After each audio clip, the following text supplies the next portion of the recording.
Hello and welcome to another episode with Mona Gayatri. Why do you suddenly think about someone you haven't seen in years?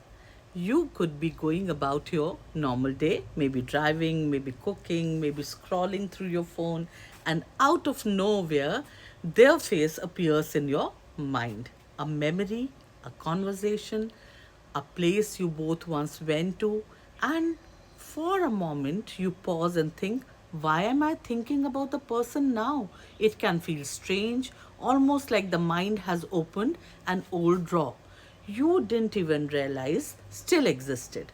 Many people immediately assume it means something mystical. Maybe they are thinking about me, or maybe the universe is trying to bring us back together.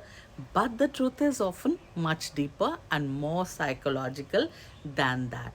Our mind does not randomly store emotional experiences. The brain prioritizes what carried emotional intensity. So the people you remember years later are rarely the ones you were simply pleasant with.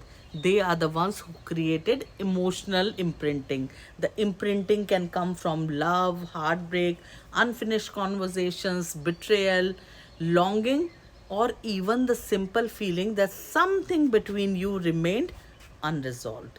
Think about like this.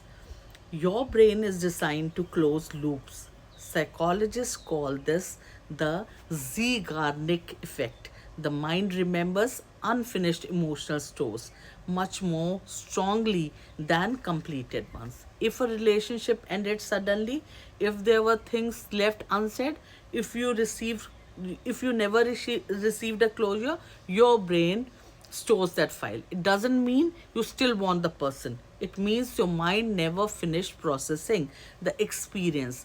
Let me tell you a simple example that happens more often than people realize. Imagine two people who dated years ago. The relationship was intense. There were strong emotions, strong attraction, maybe even a talk of a future. But then something happened. Distance, misunderstanding, timing, family pressure, or simply emotional immaturity. And the relationship ended without a clear emotional resolution.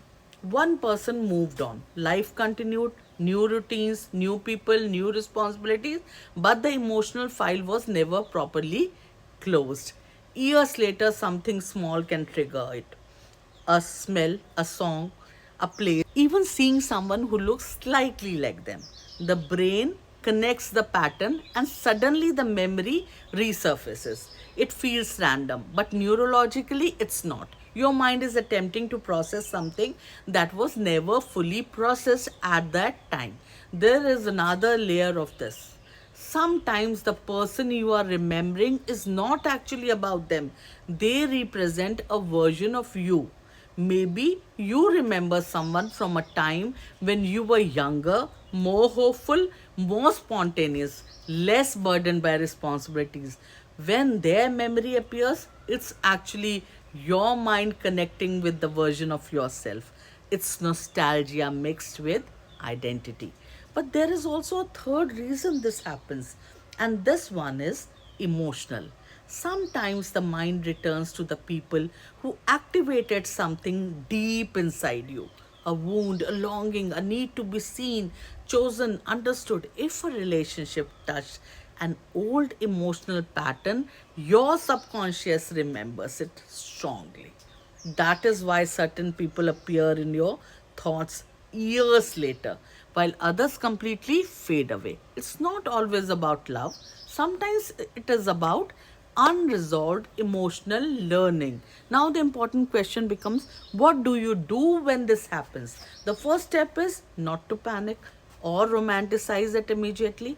Thinking about someone does not automatically mean you should reach out to them. It does not mean the universe is telling you to reconnect. Instead, pause and ask yourself a deeper question. What emotion is attached to this memory? Is it regret, curiosity, nostalgia, loneliness, unfinished anger?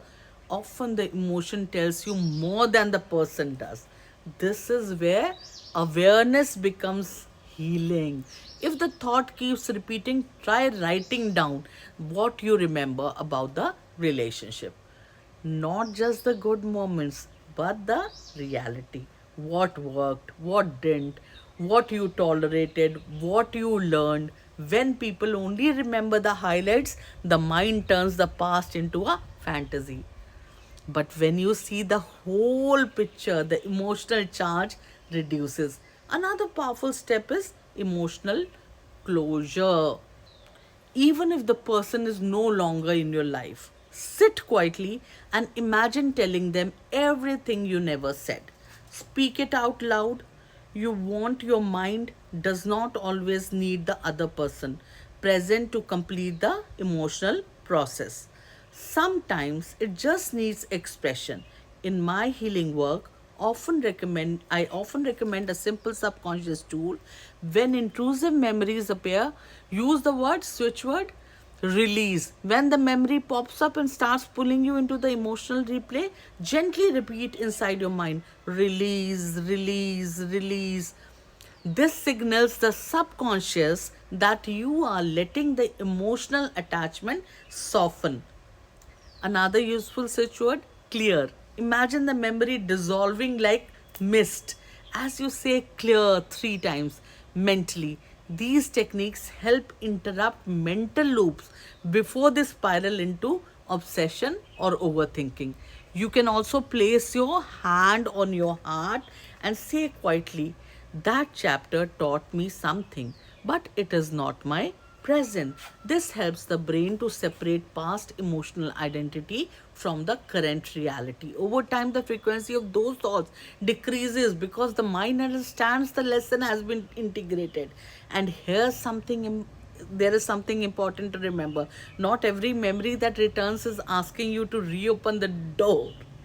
Sometimes it is simply asking to be understood so it can finally close peacefully. The mind is not trying to torture you, it is trying to complete unfinished processing.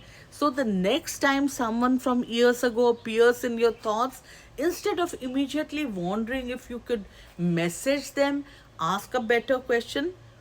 What part of me is asking to be understood right now?